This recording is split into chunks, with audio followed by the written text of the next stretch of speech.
Not too long ago, Sony started porting all their games to PC, and along with this came 2018's God of War. And with Ragnarok just around the corner, I figured I'd take the time to play through each game in the series in preparation for the new one. I originally had a video planned to talk about each game in detail, but that's too much work and I don't want this footage to be for nothing, but I also gotta get rid of it since it's taking up 161 gigabytes on my PC, so I'ma just give my quick thoughts on each one of them, then move into talking mainly about the newest installment in the series, Ragnarok. So you know the drill, bring on the title card, sync to different music from the soundtrack.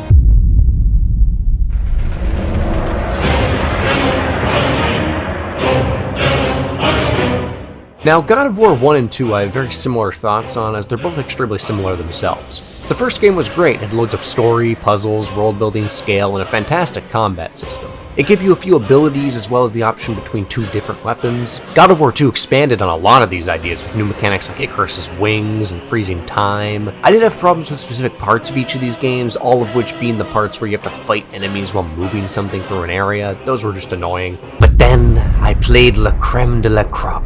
One of my new favorite games to date. God of War 1, you kill one god. God of War 2, you kill the Sisters of Fate. God of War 3, you kill Poseidon in the first 10 minutes. This game was insane. Every game mechanic, boss fight, and sense of scale have been cracked up to a 20. Holy shit. I ain't even gonna go into detail on this one, because you just gotta play it yourself. I mean, you fight Kronos. You are literally smaller than this dude's fingernails, and you fight him. Although my game did crash a few times during this. Oh, god damn it. Fuck, you're kidding. You know, cause my PS3, cause my PS3, it's so old and it must have overheated or something. But that's a video for another day.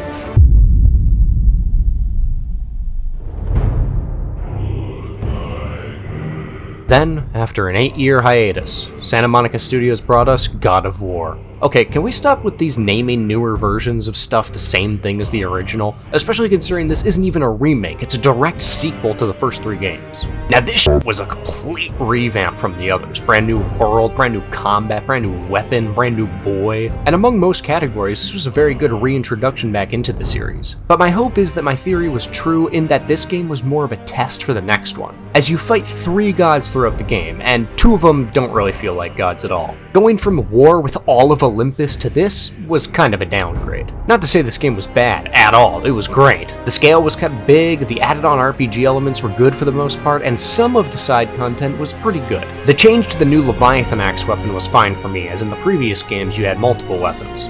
I was kind of hoping for that here, but we do eventually get the Blades of Chaos back too. And whether it's the blades or the axe, this new combat system was great.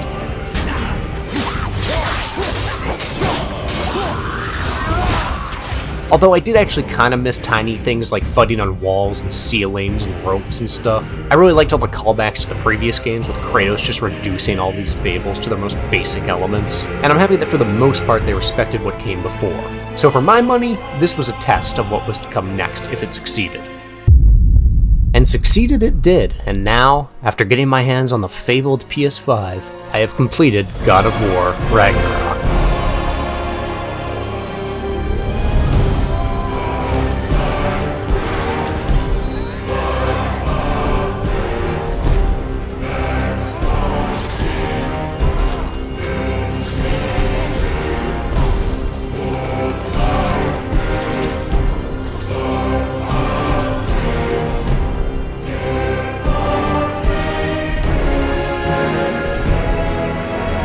Where the first game's opening was calm and slow to introduce you to the new world until you're launched into one of the craziest boss fights ever, God of War Ragnarok jumps right into it. It doesn't treat us like children, it knows you've played the first game, so you know what's going on. And just like that first one, this game opens up with not just 1, but 2 crazy-ass set pieces blazing through the snow in a collapsing terrain to escape Freya, to then fight a bear that turns out to be your son, and then to have another insane boss fight with Thor. This is how you open a video game.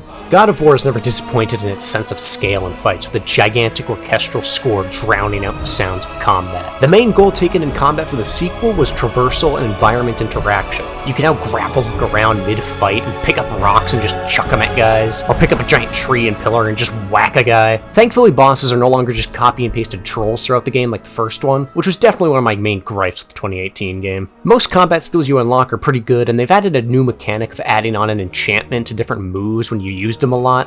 There's definitely a lot of variety. My only real complaint would be how some of the side content fights are available way too early for their difficulty. Puzzles have certainly taken a big improvement from the continuous crystals from the first one, including side content, which was a nice surprise. But I still don't get why the Odin's Ravens mission is a thing again. No one actually enjoys open world mass collectibles. The Gravestone Champ fights show more variety in the boss fights, but again, some of these are available really early and just two-shot you. The Muspelheim challenges are still pretty annoying, especially this one where you have to put them in the hole, you don't do damage. Get in the hole! And some areas of the game just don't explain where to go next or what you're supposed to do. I've seen other people talk about how your companions will point out solutions to puzzles or where you're supposed to go next, but for some reason this never happened to me.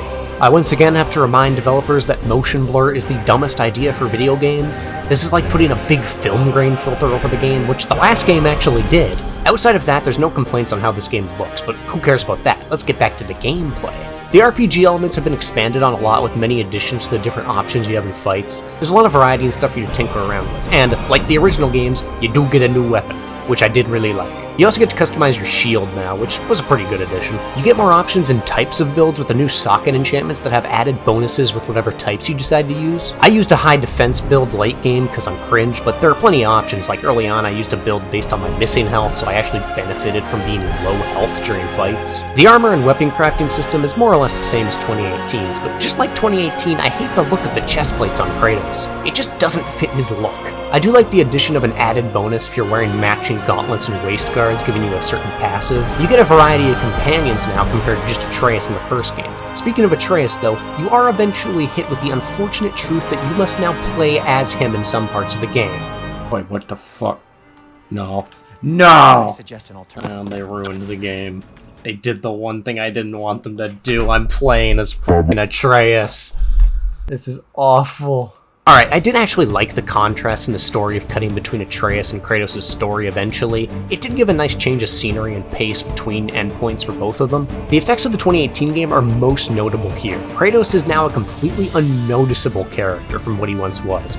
He's caring, selfless, and respectful now. Thank you. What the fuck? Kratos just say thank you?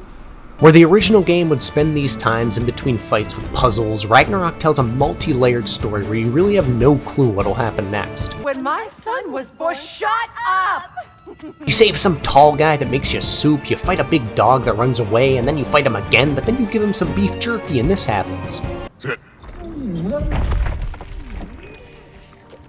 Oh, is this possible? Just as my favorite moments from the 2018 version was Kratos and the gang chilling in the boat while Kratos reduces all these mythical figures to their most basic definitions, for me, Ragnarok was most enjoyable at the times where Kratos finally opens up to others and speaks freely of his past life. God of War Ragnarok is one of the very few good AAA games we have and probably will get for a while. And not to say this game was without problems, I mean many problems. There are areas you can easily get stuck in that only have one way in and out, as well as having to deal with the sometimes broken compass that'll just lead you to dead ends. I ran into a ton of bugs where I'd fall through the map, or I'd be able to skip progression by walking through walls. And those were actually game-breaking ones. I was okay with the funny bugs like my wolves doing the stanky leg, or the battle music just refusing to stop playing. There were certainly many moments where the game-breaking bugs or annoying puzzles would take me out of the game, but then there'd be a funny squirrel character, or a funny yak, or Sindri would do a funny run, or the visions of Atreus saying whatever a lot. Whatever.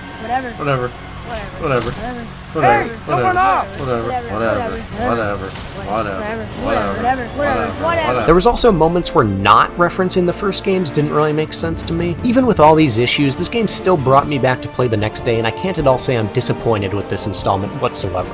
And even though it cost me 100... So I give God of War Ragnarok a strong 4 out of 5. And if I had to rank all the games, it would probably look something like this. But either way, I 100% recommend not only God of War Ragnarok, but the series as a whole.